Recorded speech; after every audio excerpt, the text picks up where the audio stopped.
Okey, jadi hari ini cikgu akan ajar bagaimana lukiskan tangen untuk JX.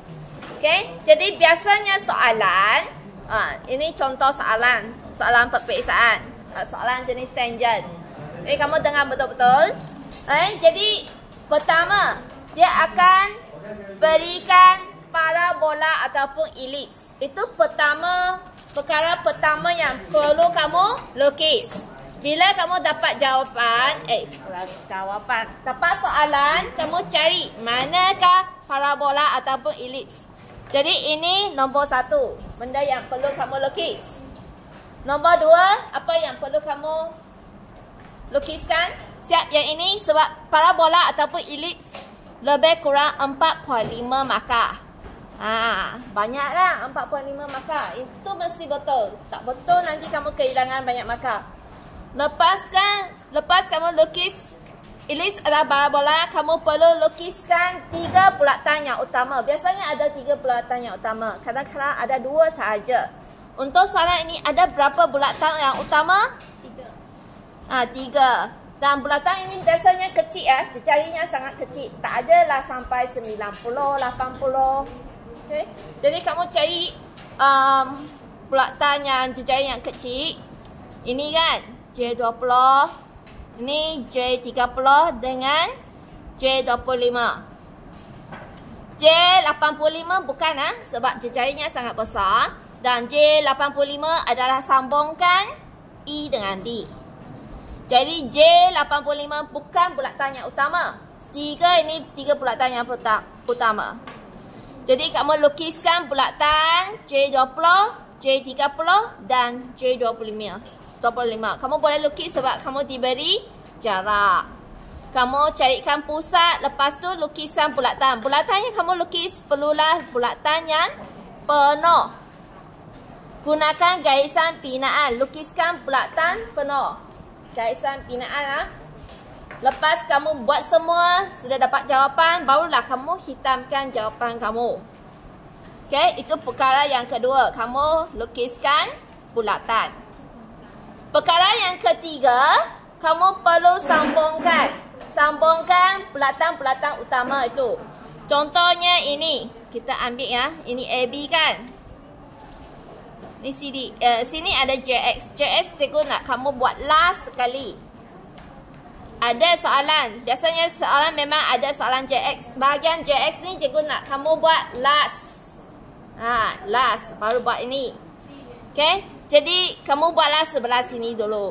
Okay. So nombor 3. Kamu lukiskan garis ini. Kamu sambungkan 2 bulatan ini dengan garis. Cara lukis kamu sudah belajar. Kamu cuma perlu aplikasi sahaja. Okay. Langkah keempat, yang ini pula langkah keempat. Kamu lukiskan bulatan ini yang menyambungkan J30 dan J25. Ini diberi J85. Bolehlah kamu lukis dan dapatkan lengkuk 4. Okay. Lepas itu last, barulah kamu perlu lukiskan JX. Hari ni cikgu nak ajar bagaimana kamu lukis JX. Untuk JX ada 2 keadaan. Satu, JX cikgu nak terangkan JX. Ada 2 keadaan. Satu, keadaan yang pertama, kamu diberi titik tangen pada bulatan. Okay, JX ialah 2.5 markah. Kamu boleh jawab, kamu boleh dapat 2 ataupun 2.5 markah. Okay, satu diberi titik tangen pada bulatan. Okay, satu lagi keadaan tidak diberi titik tangen pada bulatan. Yang diberi titik tangen pada bulatan, kita gunakan kaedah lelayang. Yang tidak diberi titik pada tangen, kita gunakan kaedah arah mata angin.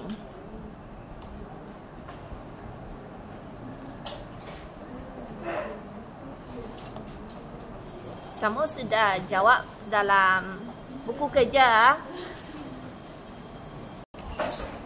Untuk kaedah lelayan, contoh muka surat 46, soalan 26. Kamu sudah diberi titik Q.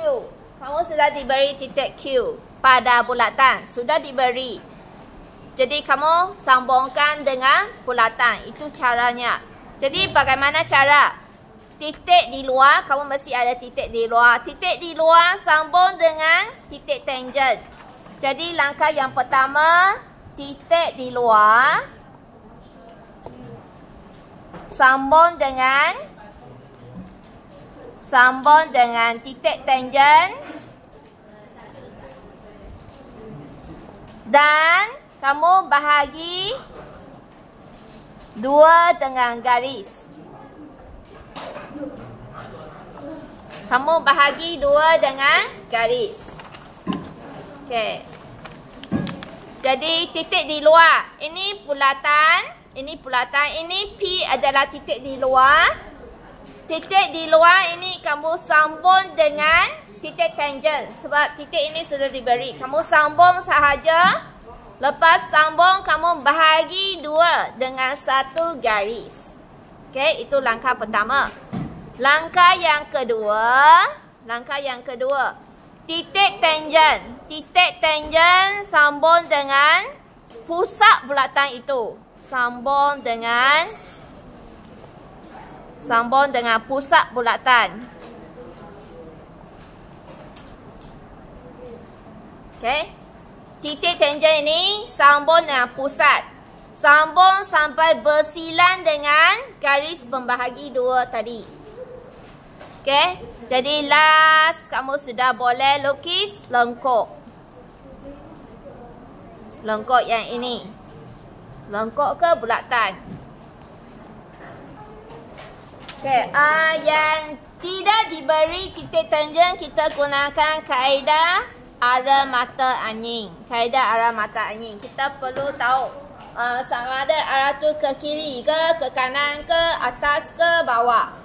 Okey, contohnya soalan yang kamu sudah buat dalam buku lembaran praktis muka surat 47 soalan 27. Ini yang kamu sudah buat. Kamu diberi bulatan, kamu dikehendaki, kamu tidak diberi tangent ada di mana? Tangent ada di mana-mana saja di atas bulatan ini. Dan kamu diberi titik di luar, titik P kamu diberi. Okey? Jadi maksudnya ini adalah titik luar kan?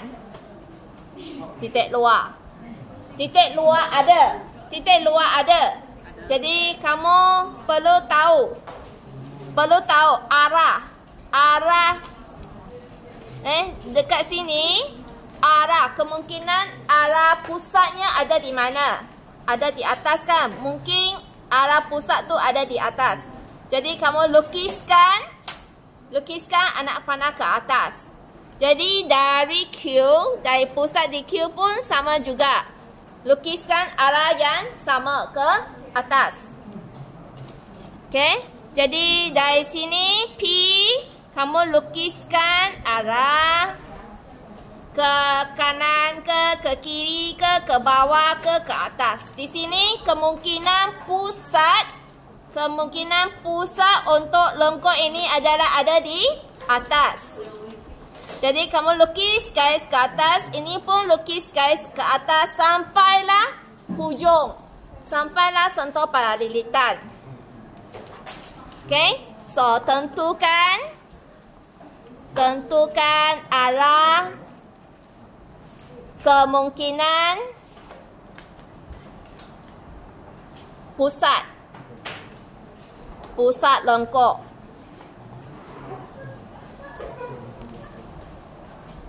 Okey, lepas tentukan arah, kamu lukiskan arah yang sama.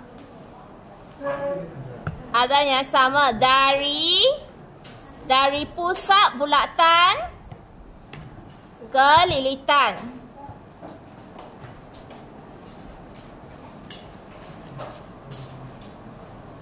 dari pusat ke lilitan lah, ke lilitan. Jadi sambungkan hujung. Sambung hujung ini, hujungnya dengan mana? Dengan titik luar, titik P. Dengan titik luar. Sambung hujung Sambung hujung ni dengan titik di luar. Jadi dapatlah tangent. Dapatlah tangent. Jadi dapatlah tangent. Kamu boleh dapat titik tangent. Sebab yang ini kamu sambung dengan ini. Dapatlah tangent. Okay. Dan tangent sambung dengan pusat. Pusat bulatan. Tangent ni sambung dengan pusat. Buat satu garis lurus. Jadi titik persilangan dari titik persilangan.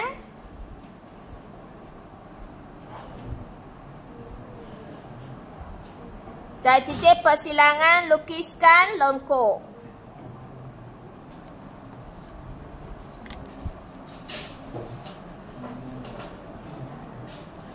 Dari titik persilangan, kamu bolehlah lukiskan lengkuk. Lengkuk ataupun bulatan. Kalau diberi lengkuk saja, kamu lukis lengkuk. Kalau kamu diberi bulatan, kamu lukiskan bulatan. Okay, ada dua keadaan. Keadaan ini pun sama. Kamu tigandaki lukis bulatan yang bertangent pada bulatan ini. Dia tak bagi tahu manakah tangent. Jadi kamu tahu P adalah titik di luar. Jadi kamu sambungkan, kamu carikan arah dulu. Ini P. Dari sini kamu lukiskan kompas kamu ke arah kanan ke kiri ke bawah ke atas. Okey. Kemungkinan kerukan lengkuk ada di atas. Ada di atas. Jadi kamu dari sini kamu lukiskan arah ke atas. Dari pusat. Okay, dari pusat kamu lukiskan arah ke atas. Sama, arah yang sama. Jadi hujung ini sambung dengan titik di luar ini kamu sambung. Lepas sambung kamu dapat tangent. Jadi tangent ni kamu sambung dengan pusat. Dapatlah titik persilangan. Okay. Dari sini kamu lukiskan lengkuk ataupun bulatan kamu.